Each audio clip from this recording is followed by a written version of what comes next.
sir. Pretty thankful to be where I'm at right now. All right. I'm in a lot better spot than I was yesterday. Yeah, yesterday. Good thing to get out of jail. All right. I would like to have this shame removed from my brain. Okay.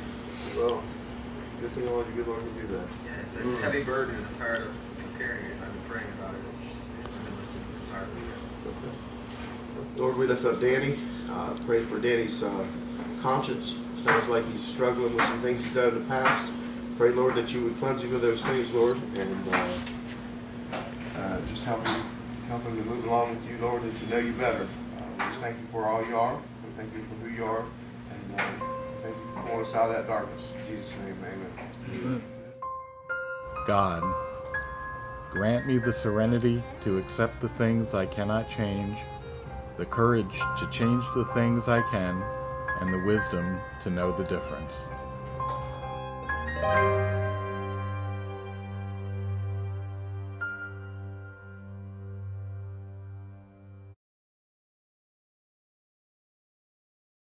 My name is Pastor Charles Solano of Grace Tabernacle Ministries, and we also run a program called Open Door Reentry Recovery Ministry for the addicted, and we've been here for about 3.5 years now, and we're seeing great change in people, and we're seeing the need that is really just very huge.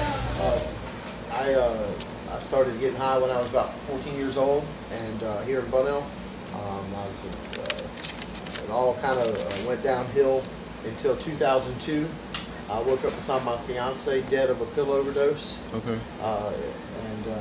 My life that was going downhill just fell apart. It's definitely where I just stopped caring.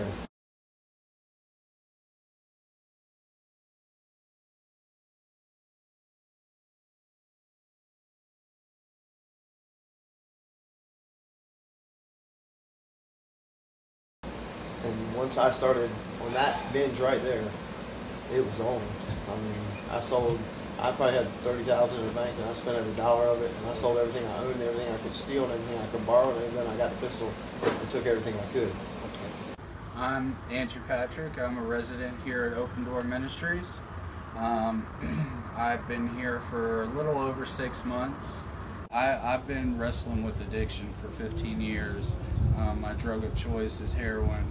I started whenever I was about 15, but really my addiction started whenever I was about 12. I started smoking pot and drinking.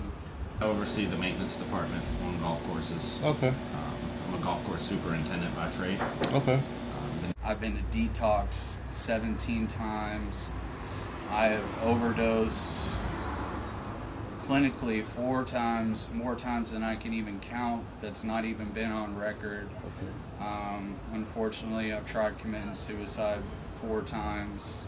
Considered myself a functional alcoholic. I didn't consider myself an alcoholic. I just was a functional drinker and partier. And I got up every morning at 5 o'clock, went to worked 60 hours a week, 6-figure salaries, had 2 houses, the cars. I mean, I had everything. So I felt like I was doing it.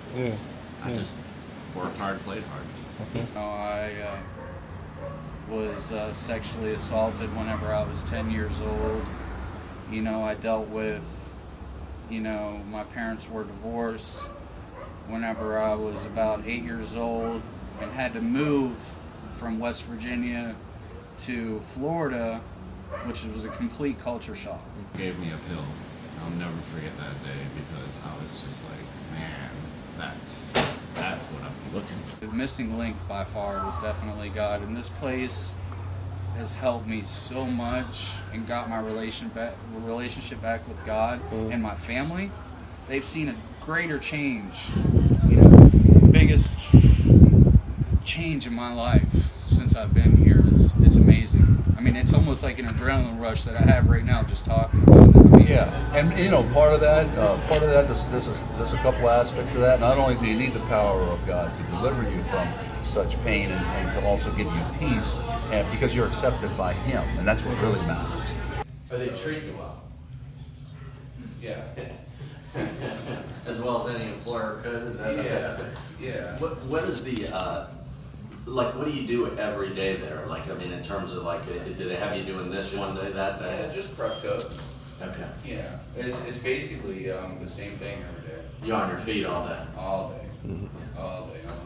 Couple of pieces of good news. You're 18 with a candy bar, but even more importantly, going to give you your certificate. You're up to phase 3. Congratulations to you. Thank you very much, sir. All right, we're going to give you this paperwork. Grab a candy bar if you'd like one, and you're welcome to sit in the jury box. Congratulations. I'm proud of you. Thank you very much. I'm Matt Foxman. I'm a circuit judge here in Flagler County, and I have the privilege and honor of presiding over drug court for this county.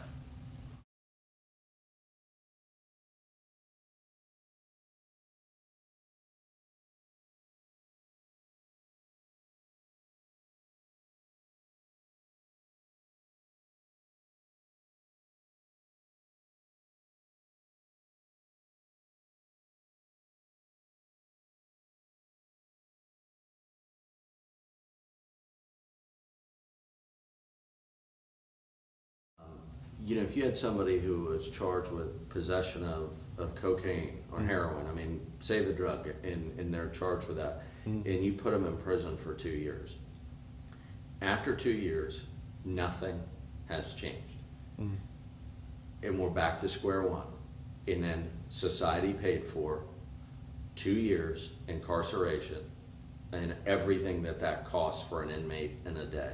And we address none of the problem if that person's an addict. So drug court is an attempt to get to the root of the problem. I mean, and fix it at its base. You know, teach people to live healthy lives, to get in touch with the mechanisms of sobriety. We need to devote our efforts and resources into helping them with sobriety. My background is in law enforcement. I had over 3 decades in law enforcement. I started when I was 18 years old because I dealt with drug addicts and alcoholics most of my career. You're constantly arresting people over and over and over again. But then when I found this job, I said, wow, this is great. You get into this kind of a job for the same reason I got into law enforcement. And that was to try to make a difference in the world, maybe try to help people, and that's the whole thing. And so I think that the first thing that we need to do is to stop stigmatizing addicted people as people with a moral failing, or people with just a weak will, or just hell-bent to do wrong. Because the truth is, you might make a bad decision on the first couple times you get high, but when it becomes an addiction, there's no decision to be made anymore. This is happening. And out of the 15 years I've been using, I've only made it 11 months clean out of all those years. But in this program, I have 6 months here, but the 30 days also in jail, so a little over 7 months clean. And I have the biggest change in my life since I've been here. And here, you can literally see it. And some of these people, you can almost see it on a daily basis. And not just their physical appearance, but in their mannerisms and their overall demeanor, you can really see them making strides that you wouldn't believe possible. And that gives me a great sense of satisfaction.